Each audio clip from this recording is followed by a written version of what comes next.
Hey everybody. So we have another new log for you guys. This is how you're going to track your field time hours. I'm just going to quickly go over this. It should be pretty easy for you now that you guys have done this for a couple of other logs. This one has 3 different tabs. Sorry, only 2. 2 that you're going to use. So the first page you're going to get is this splash page here where it's going to show you the summary of your important skills that you've completed, the hours that you've completed here. There's a place to enter your capstone preceptor's information here. This will total up the hours that you have done at any particular given site. And down here there is just some notes and things, helpful information for you. So what you're going to do here on this page is enter in the information about your ride shift. So the date of the shift goes here. This is a drop down where you can choose the list. Please note, not all of these sites are available to you to ride. This is just our complete list. Not every site is available to every class or every student. Preceptor name, just put something in. 1, 2, 3, 4, 5, 6, 7. Did you complete a daily eval with the preceptor? Yes or no?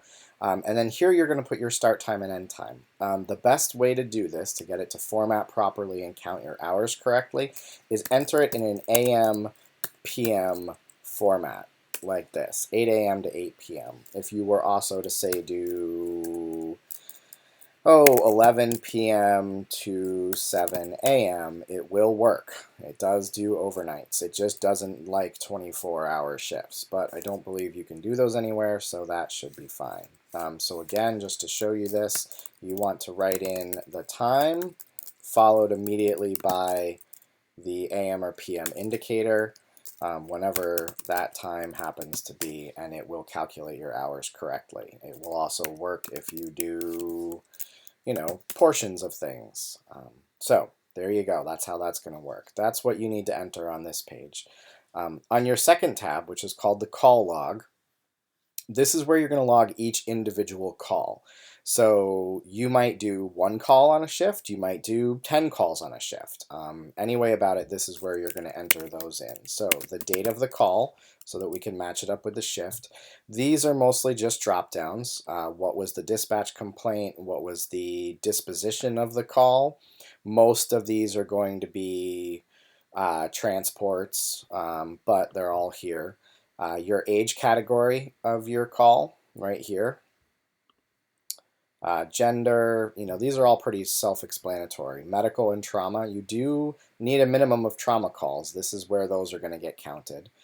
Your complaint categories, so your medical complaints are all in the list first, and then your trauma complaints are all at the bottom here, denoted with a T at the beginning. So these are all your trauma complaints here. This assessment level and team leader is how you're going to track these first 4 skills here, ALS and BLS assessments and ALS and BLS team leader skills. So again, your assessment level, was it ALS or BLS? Were you team leader, yes or no?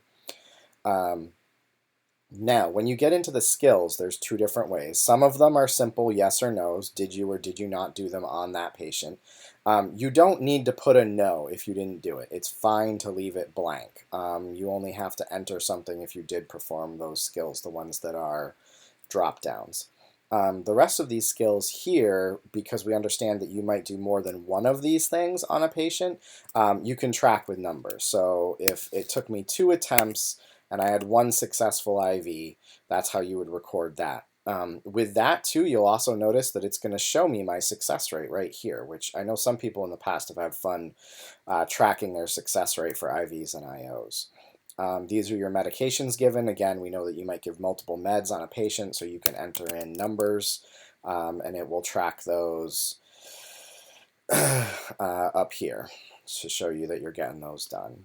As you move across, you've got your cardiac skills, you've got your 12 leads and 4 leads. You need, I believe, well, I'm not, let's take a look.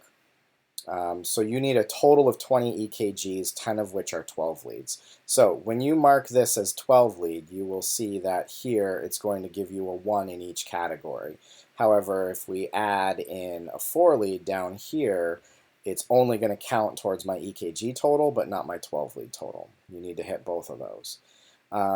We have airway skills here, and then I've highlighted the intubation skills because if yes, we want to know how many attempts it took and whether or not it was successful. That's pretty much it. If you guys have any questions or run into any problems with this, feel free to get in touch with me. This video is also going to be linked on the first page of the spreadsheet right down here once I finish it and upload it so that you can reference it at any time. All right, take care.